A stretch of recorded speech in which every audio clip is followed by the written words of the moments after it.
Protesters disrupt council as they go over the 2025 budget, which increases property taxes. We'll have everything you need to know coming up. Okay, we're recessed. An 81-year-old woman's hit and killed by a dump truck while crossing the street near Bathurst and Wilson. And hurt in the line of duty, a Toronto police officer is recovering after an incident in North York. He is one of 8 officers injured on the job today. Doug Ford goes to Washington in hopes of striking a deal with Trump over the tariffs. More premiers will join him. Will they be successful? You're watching Live at 5.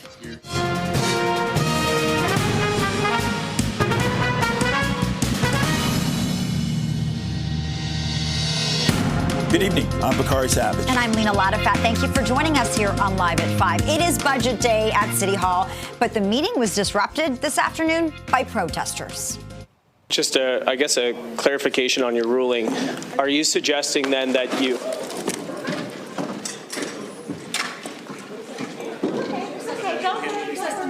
Okay, we'll recess the meeting. One protester rushed to the council floor and was tackled by security. You just watched it happen. Another demonstrator voiced a number of concerns, including homelessness and the police budget. The council chambers were cleared. The meeting was recessed for more than 30 minutes. And CP24's Beatrice Faisman is inside a much calmer council chambers now. She joins us live with the latest details. Beatrice. Those disruptions happen almost every year for different reasons, Lena and Bakari. Thankfully, as city councillors, they got back to work around 4 o'clock this afternoon, still debating as we speak the 2025 proposed budget. Councillor Gord Perks, who represents Parkdale High Park right now, speaking on the floor of council chamber, reacting to Councillor Brad Bradford's motion that he put forward, specifically focused on giving some reprieve to small business owners over the tariff threat by U.S. President Donald Trump. Not so threat anymore, the reality that we saw happening in the last 24 hours. Part of the debate today and part of the recognition from a lot of these councillors is the property tax increase that's proposed by the mayor, a total of 6.9%. They recognize it's going to be tough for a lot of people. For the average home, about $270 annually. But the reality is a lot of people are struggling. And so any increase hits them where it hurts. And a lot of these councillors saying that council and the mayor, they need to be more clear as to how they communicate returns on investment. If you're spending another 6.9% from your property taxes, investing it into the city, because the mayor is saying the city's broke and we need to fix the infrastructure that's been underfunded for decades, people here need to see return on investments. Their potholes need to be filled. Their parks need to be clean. Their garbage has to be picked up, not filled. Got to be picked up, and the TTC's got to run on time as well. And so I spoke to Councillor Parthy Kendeville, who represents Scarborough Southwest, about what he heard from his community about property taxes. A lot of residents, especially folks who are house poor, fixed income seniors, it's hurting people, especially in affordability crisis. So again, it really is going to come down to how people see and feel the improvements in servicing and programming. Last year, you might remember there was this big debate on council floor, especially when it came to the police budget. You might remember the mayor going toe-to-toe with Police Chief Myron Demke and the head of the Toronto Police Association last year, over $12 million. This year, the police component passed really without any questions. Police getting an extra $46 million this year as part of the budget. It's a 3.9% budget increase for them. I spoke to Police Chief Myron Demke earlier today about what his relationship is like with the mayor now and how that's changed this year versus last year to cause her to change her tone and her approach to dealing with the police service. The mayor and I have a very good collaborative relationship. We work very closely to address the concerns of residents in the city. And my role as chief is to ensure that the mayor has what she needs to succeed in her role as the city executive that she is. And I think what you heard again today is the voice of residents, the voice of our organization, the Police Service Board, who has a lawful obligation to ensure adequate, effective police services are delivered in the city. You heard those voices were heard. And again, we saw that play out this morning. And back to the property taxes, 6.9 this year on top of the 9.5 from last year. Also, water and garbage fees had to increase by 3.75% this year. The mayor also including some cash for expanded food programs in schools, longer public pool hours, libraries having extended hours, more parks staff, a freeze on TTC fares, and more traffic wardens as well. So this is still several hours from being done. They're going to go to 6:30, take a 30-minute break, and back up at 7 o'clock. The debate will continue for the next few hours here at City Hall. Lena and Bakari. Okay, inside Council Chamber, CP24's Beatrice Vaisman. Okay, as councillors debate the budget inside City Hall, community groups also held a rally outside today. Advocates for transit, food banks, and people with disabilities are among those who took part in the demonstration in Nathan Phillips Square. They're urging council to protect the investments the budget will make in services such as affordable housing, the TTC, and a student nutrition program. Organizers say they want to see the funding needed to create a city where everyone can thrive, and that now is not the time for cuts. We're here to show City Council and the Mayor that we care about our city.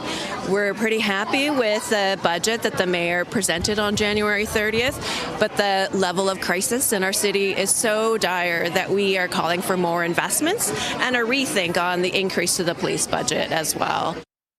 The rally was organized by Social Planning Toronto and 20 of its partner organizations. A Toronto police officer was injured during a call in North York this morning. The latest in a rash of officers hurt on the job over the past day. We're live now to CP24's Melissa Duggan for the latest on this story. This certainly has the police chief concerned, along with so many others in our city. Melissa. Yeah, that's right, Lena. We're hearing about 8 officers who were hurt on the job over the course of a 24-hour span. 6 hurt this morning, 2 hurt yesterday. I want to tell you about one scary scene that played out where I am near Bathurst and Lawrence. This morning, officers were called to the area about 8:30. They were responding to reports of a man threatening another man. When they arrived on scene, they were met with a man they say who became more violent as they arrived there. Objects were thrown at the officers and also hot water off a stove. We understand that one officer was rushed to hospital from the scene with non-life-threatening injuries, but staples had to be used to close the injury on his head. Again, this is just one example of what seems like a rash of violent altercations that left several officers hurt.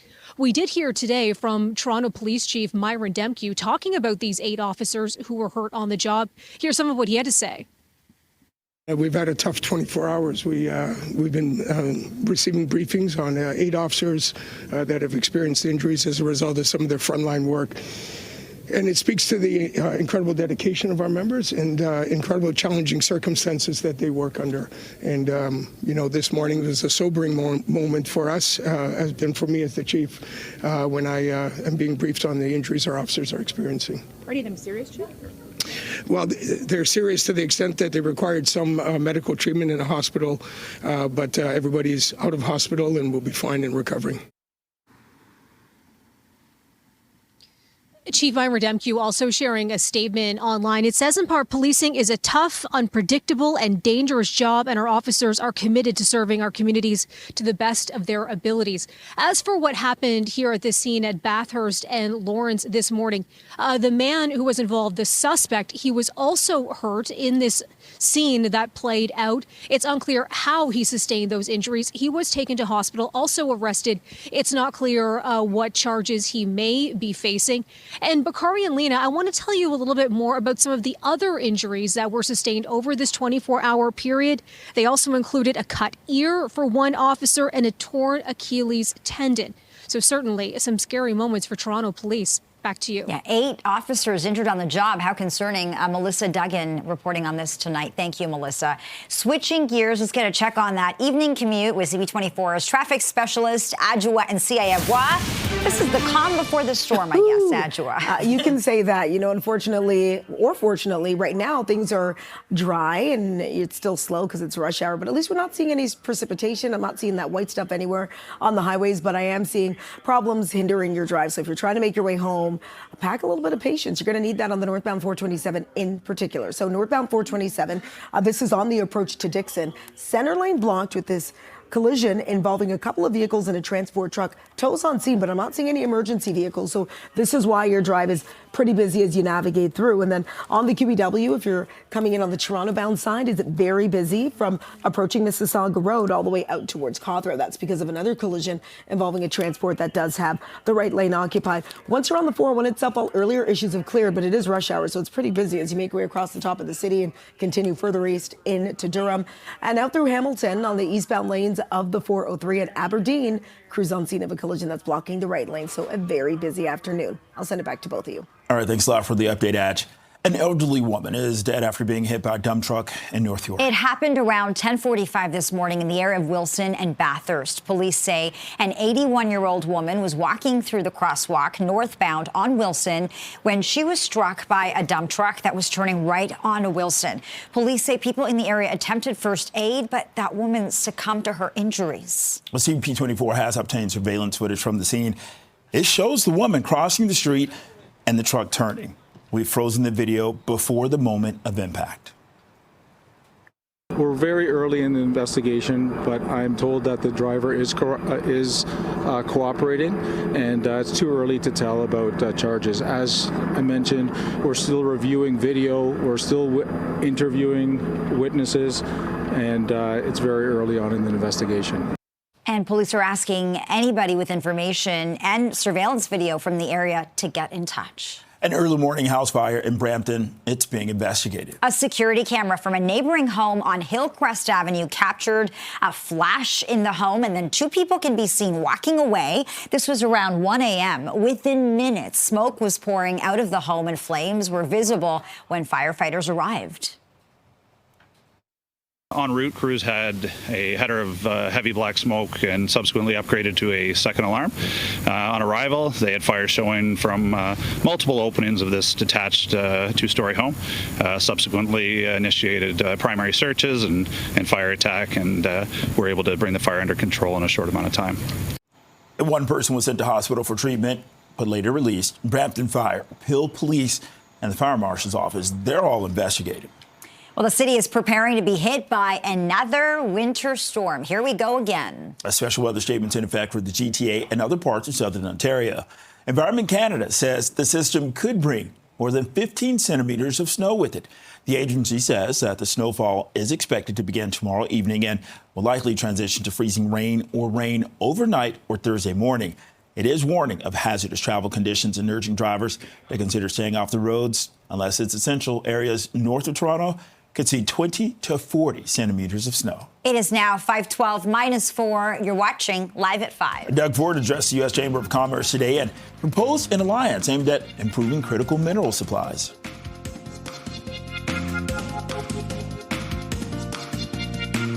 Welcome back. Doug Ford spoke to the U.S. Chamber of Commerce today as Canadian premiers head to Washington this week for a joint mission to convince Donald Trump to drop tariff threats for good. Other leaders will join the Washington mission tomorrow. He pitched his idea of Fortress AMCAN in response to the ongoing tariff dispute, which is a proposed alliance aimed at improving critical mineral supplies. The most powerful tools, there's many, but two of them are the American people. Calling their senator or their congressperson and voicing their opinion. The numbers that we heard in there, and you heard, Americans don't feel it's right to attack their closest, friend and treasured ally. They don't believe in that. So we're going to continue communicating. The worst thing we could do as a country is not show up. That sends a message to the president that we don't care. We care. We care tremendously. We care not only about the Canadians, we care about our American family as well. And the European Union has vowed to target the U.S. with counter tariffs, including on items like bourbon, peanut butter, jeans, and motorcycles. Well, Liberal leader Bonnie Crombie accused PC leader Doug Ford of breaking the Caretaker Convention during a campaign announcement at George Brown College this morning. I think he plays fast and loose with rules. Frankly, if he were a committed premier, he would be right here fighting the tariff war, right here, not fighting an election campaign and leaving in the middle of an election to go to Washington. There's not another premier in Washington right now at that table that would entertain holding an election and then leaving to go to Washington. We needed him at his desk, hard at work, not calling an early election, a snap election in the middle of winter that's costing us $189 million, that money we could be put in healthcare or education. It's a waste of money. I got cleared by the Integrity Commissioner, but that's here nor there. The Canadian people want us here, not just Ontarians, Canadians. They want all the representatives, all their premiers here, and we're Team Canada right now within all 10 provinces and 3 territories, and we're working very well together. Mr. Fordo, in your mind right now, are you the Premier of Ontario or are you the PC Party? I am the Premier of Ontario, officially. I'm still the Premier of Ontario until I'm no longer the Premier of Ontario. But let's hope that doesn't happen. And under the caretaker convention, those in government roles are expected to exercise caution around how they act and confine themselves to only what is deemed necessary public business. NDP leader Marit Stiles was in Kitchener this morning. That's where she made a campaign announcement aimed at addressing the rising cost of living. We're going to offer immediate, steady relief for families all across Ontario with a monthly grocery rebate that puts money in your pocket and food on your table. Our rebate will give lower and middle income families extra help each month to pay for groceries and to make ends meet. A family of 4 could get up to $122 back every month. That's over $1,400 per year for families across cities and towns all across the southwest of Ontario. We're going to help with the cost of housing as well, and we're going to bring back real rent control. Ontario Green Party leader Mike Schreiner took his campaign at Kitchener today. He visited an early learning center alongside Kitchener Centre candidate Aislinn Clancy. The visit comes on the same day the Greens released a plan for the riding that includes a proposal to create a wage grid to attract early childhood educators and open up 5,000 affordable childcare spaces. And for all the very latest on the provincial election campaign, just head to CP24.com or the CP24 app. Well, Canadian officials are preparing their response to the latest round of tariffs announced by the U.S. Okay, for the latest on this, let's go to CP24's Arda Zakarian, who joins us live from the newsroom. Arda. Bakari and Lena, let's talk a little bit about Doug Ford's announcement today. PC leader Doug Ford announced something called Fortress AmCan, which really, it's in response to these tariffs, which proposes an alliance aimed at improving critical mineral supplies, boosting jobs in both the United States and in Canada, because steel and aluminum, both industries, are very intertwined with one another. There are about 22,000 steel workers right here in Canada, and Ford said the only thing certain right now in both economies is uncertainty. Nothing scares companies more than uncertainty. Nothing scares people more. And if you don't know if you have a job today or tomorrow, and that's really concerning, you can only imagine being in the industry and feeling this and hearing all of this. Now, Flavio Volpe is the president of the Automotive Parts Manufacturers Association. He spoke about the impact of the tariffs on metals entering the U.S. We've seen steel and aluminum tariffs before in 2018. And while the president says, look, this is about getting more of that production in the U.S., we know that after 9 months of those tariffs, none of that happened. All that happened is that the cost of steel and aluminum went up. And the countries that he didn't tariff, like Korea and China, those players raised their prices by 24%, just underneath the tariff itself. This is going to make cars cost 5-10% more. United Steelworkers says that the Canada and U.S. economy is deeply integrated with one another.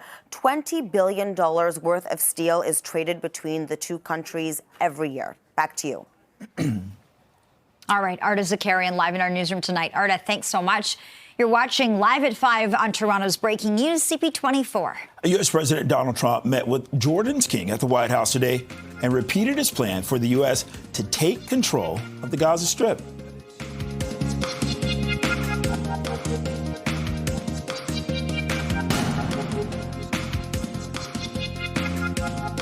Welcome back. President Donald Trump met with Jordan's king today and repeated his plan for the U.S. to take control of the Gaza Strip, which has been met with widespread opposition from America's Arab allies. Trump held talks with King Abdullah in the Oval Office. He restated his desire for the U.S. to take over the Palestinian enclave and permanently resettle its residents elsewhere. Trump claims that the move could bring peace to the region, but Jordan has previously rejected any plan to annex Gaza and displace Palestinians. Trump has said that he may withhold aid from Jordan if it refuses to resettle Palestinians.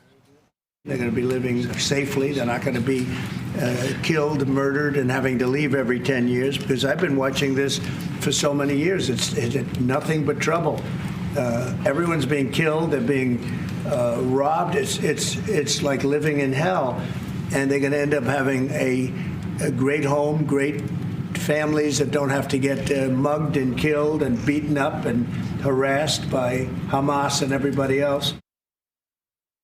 I think one of the things that we can do right away is take 2,000 children that are either cancer children or in a very ill state to Jordan as quickly as possible, and then wait for, I think, the Egyptians to present their plan on how we can work with the president to work on the Gaza challenges.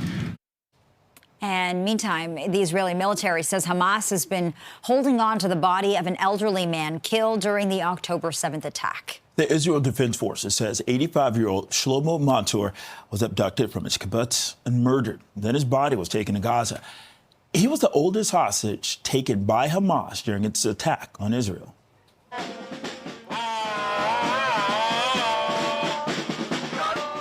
And demonstrators protested in front of the office of Israeli Prime Minister Benjamin Netanyahu in Jerusalem to demand the release of all hostages held in Gaza.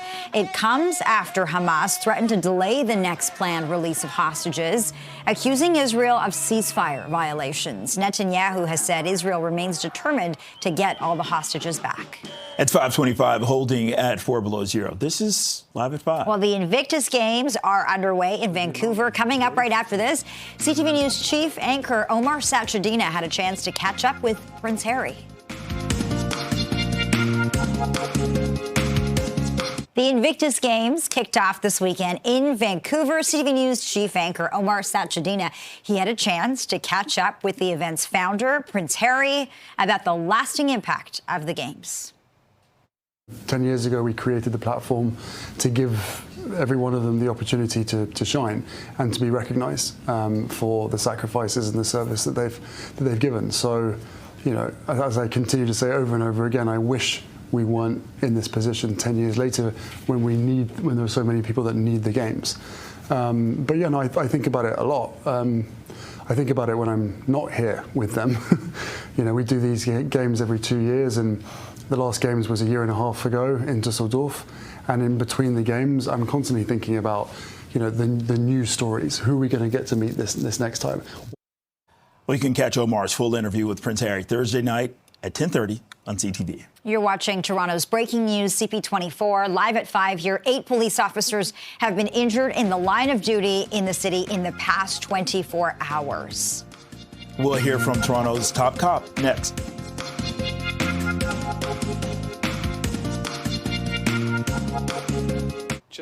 More money, more problems. Protesters disrupt council as they go over the 2025 budget, which increases property taxes.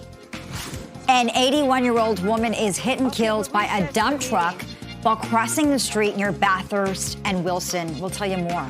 Hurt in the line of duty, a Toronto police officer is recovering after an incident in North York. He's one of 8 officers injured on the job today. And Doug Ford goes to Washington in hopes of striking a deal with Trump over the tariffs. More premiers will join him. Will they be successful? This is Live at 5.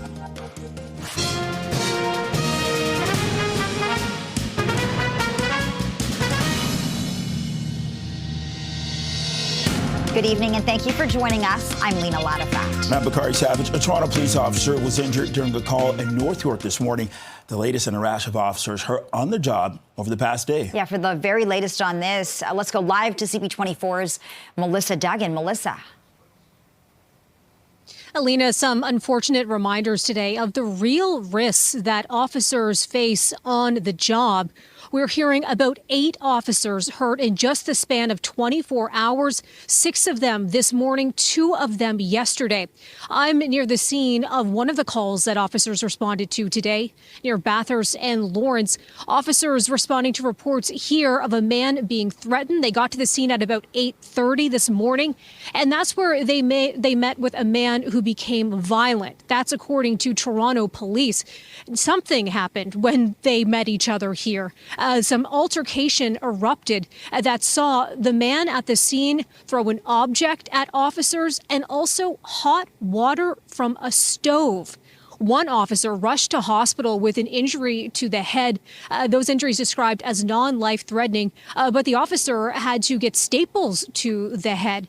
Just to give you an idea of the nature of that injury, other injuries also sustained throughout that 24-hour period, and that does have Toronto's Police Chief Myron Demkew speaking out. He released a statement online today saying policing is a tough, unpredictable, and dangerous job, and our officers are committed to serving our communities to the best of their abilities. We also caught up with the chief today. I want to share some of what he had to say. We've had a tough 24 hours. We've been receiving briefings on 8 officers that have experienced injuries as a result of some of their frontline work. And it speaks to the incredible dedication of our members and incredible challenging circumstances that they work under. And, this morning was a sobering moment for us, has been for me as the chief, when I am being briefed on the injuries our officers are experiencing. Are any of them serious, Chief? Well, they're serious to the extent that they required some medical treatment in a hospital, but everybody's out of hospital and will be fine and recovering. Just to tell you a little bit more about this case in North York, the suspect at the scene also hurt. He was taken to hospital, also arrested. It's unclear what charges he may be facing. It's also unclear how he was hurt in this interaction. As for some of the other injuries that have been sustained over this 24-hour period, Lena Bakari, we're hearing about an officer who had their ear cut and also another officer who had their Achilles tendon torn. So certainly some disturbing reports that we're hearing about. Again, just over a 24-hour period, 8 officers hurt on the job. Back to you. So concerning. Melissa Duggan reporting live tonight. Thank you, Melissa. Well, Ontario's police watchdog is investigating the death of a 31-year-old woman while she was in Hamilton police custody. The Special Investigations Unit says that the woman was arrested yesterday for failure to comply offenses, and she was put in a cell at a police station. The watchdog says she was found in medical distress at about 2:30 this morning and was taken to hospital and pronounced dead. An autopsy is scheduled for tomorrow. It is budget day at City Council, but the meeting was disrupted this afternoon by protesters. Here's what happened. Just, I guess, a clarification on your ruling. Are you suggesting then that you...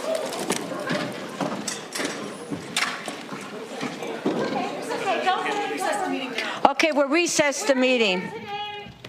Okay, so that's one protester who rushed onto the council floor and was tackled by security. Another demonstrator voiced a number of concerns, including homelessness and the police budget. The council chambers were cleared and the meeting was recessed for about half an hour. And CP24's Beatrice Faisman is inside council chambers tonight. She joins us live with the latest details. Beatrice, when is the big vote? It's still happening for the next few hours, Lena. The debate, that is. We've heard from the mayor. She's put forward a motion. They're essentially going to go till 6:30, pardon me. They're going to go till 6:30. There's going to be a half an hour break. And then at 7 o'clock, they're going to come back and see how much is left on the agenda. So we could still very well be at least 2 hours away from a vote at this point. The debate continues right now here on the floor of City Hall. Councillor Perruzza posing some questions to the chief financial officer here in the city. A lot of the discussions and topics have also been around taxes. The proposed property tax increase that the mayor included as part of her budget, a 6.9% tax hike. That's in addition to cash that was put aside for expanded food programs, longer public pool hours, expanded library hours, more park staff, a freeze on TTC fares, more traffic wardens, along with union negotiated wage increases for city staff. But for the property tax increase, I mean, the recognition from councillors is this is going to hurt a lot of people. And when the mayor was asked why she decided to implement this, and she was happy about it. She said, well, no one's ever happy to ask the citizens of the city to pay more, but the reality is, the mayor said, the city is broke. We heard from Councillor Burnside, who certainly was not too pleased with this proposed tax hike. Here's what he had to say. I think the bigger issue is the 7% property tax increase on top of the 10% property tax increase. And let's not forget, as a result of the New Deal, the city has an extra $400 million at its disposal, which is in fact another 9%, the equivalent of a 9% property tax increase. So we were awash in money this year from the $400 million from the Ford government, yet we still needed to increase property taxes by 7%, and it's not sustainable. There's no end in sight. A lot of tariff talks as well happening here on the floor of City Council. Councillor Cole was just asking the CFO in terms of how Toronto is going to last the next 4 years under a Trump presidency if there's constantly a threat of tariffs being imposed. I mean, the city has already committed to asking staff to go back and look at procurement policies, open up existing contracts with American companies. And this morning, the mayor, prior to coming to City Council, talked about the fact that she wanted to implement kind of stopping to provide subsidies for Teslas, for EVs, when it comes to licensing for taxis here in the city. We heard from the budget chief that motion was not going to come forward, and then the mayor's staff saying, oh no, it is coming forward specifically when it comes to licensing fee grants for Teslas to be exempt from that. And so we heard also from Councillor Josh Matlow, who wants performative actions to stop and for councillors to actually start taking actions that will matter to those who very well could lose their jobs because of these tariffs. Listen. The reality today is that there are real workers and real families that are going through the scariest moment in their lives, perhaps. Their jobs are on the line. Life is going to become more expensive for Canadians and Americans. And I'm just not that excited about the performance art of politics right now, where everyone is just putting on a cape that looks like a Canadian flag and saying we're going to do something, regardless of whether or not it's actually substantive and helpful. So objectively, I would say that for Councillor Bradford, I would say that for the mayor, I would say that for everyone. If we're going to do things, let's do things that are real, that are actually helpful.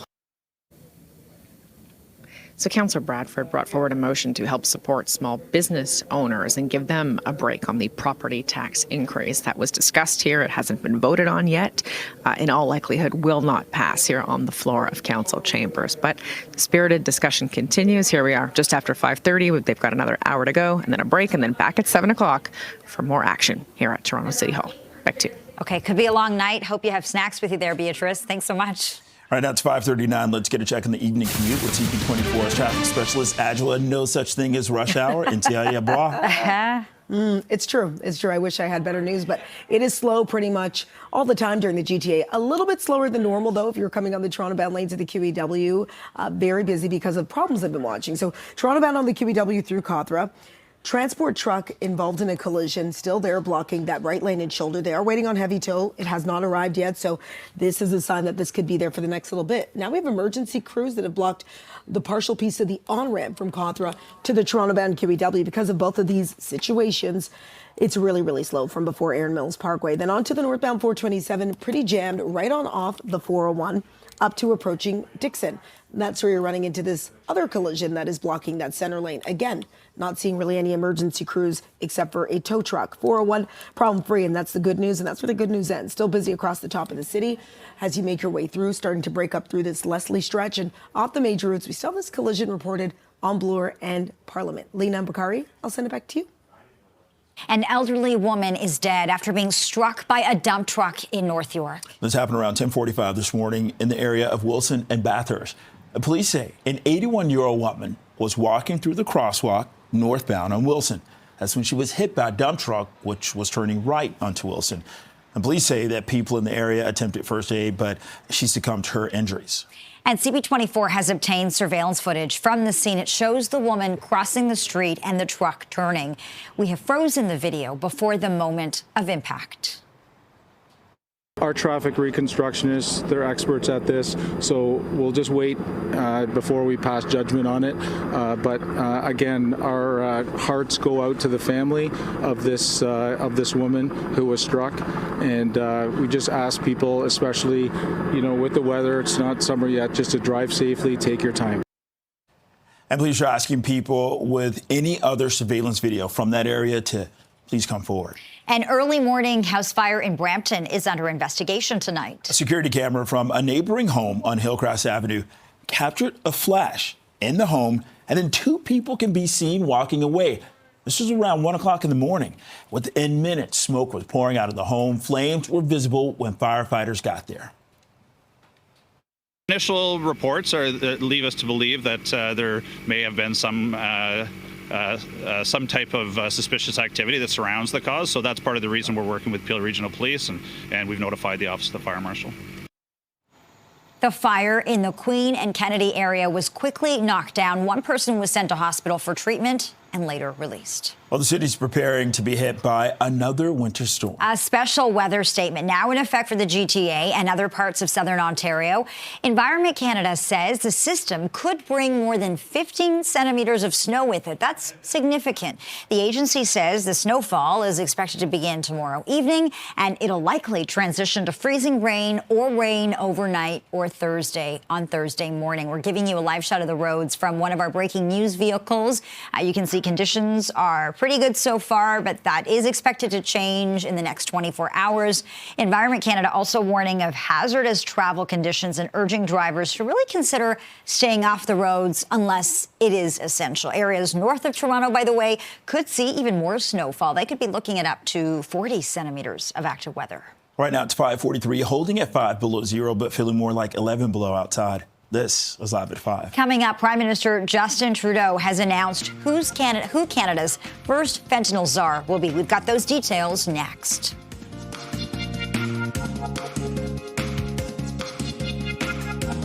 Prime Minister Justin Trudeau has appointed Canada's first fentanyl czar. Former senior Mountie Kevin Brosseau has been chosen to be the federal point person on fighting the spread of deadly fentanyl. He most recently served as Trudeau's Deputy National Security and Intelligence Advisor.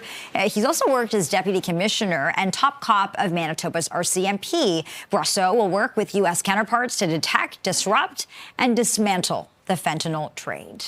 Well, Doug Ford spoke to the U.S. Chamber of Commerce today as Canadian premiers head to Washington this week for a joint mission to convince U.S. President Donald Trump to drop the tariff threats for good. Other leaders will join the Washington mission tomorrow. These are pictures of the premier in Washington today before he spoke to that crowd. He pitched his idea of Fortress AMCAN in response to the ongoing tariff dispute. This is a proposed alliance aimed at improving critical mineral supplies, and it's something Doug Ford has talked about before. The facts are, we buy as many cars from the U.S. as we ship down there. The fact is, 50% of cars we're shipping down there have American parts. The fact is, the steel that they're putting a tariff on, that steel from the U.S. is manufacturing a lot of the cars, not all of them, but a lot of them. So that's the message we're getting down there. The aluminum, they're tariffing. So this is really, really important. And this is where the Canadian public can play a role. So Quebec ships down endless amounts of aluminum because Americans need it. Not that we're just shipping down there, the Americans need it. Their aluminum capacity is way down here. If they didn't have imports come in, they'd be lost. And Canadian officials are preparing their response to these latest round of tariffs announced by the U.S. CP24's Arda Zakarian joins us live from the newsroom with the latest developments. Arda. Bakari and Lena, let's talk a little bit more about this Fortress AMCAN. It's supposed to boost jobs both in the U.S. and in Canada, stopping the reliance on China. And Doug Ford says the only way to do this is to work together with the United States. But right now, Ford says the only thing certain in both economies is uncertainty, and nothing scares people more than uncertainty, and nothing scares companies more than that. You don't know if you have a job today or tomorrow, and of course that's concerning. Eric Hem is a political analyst with more.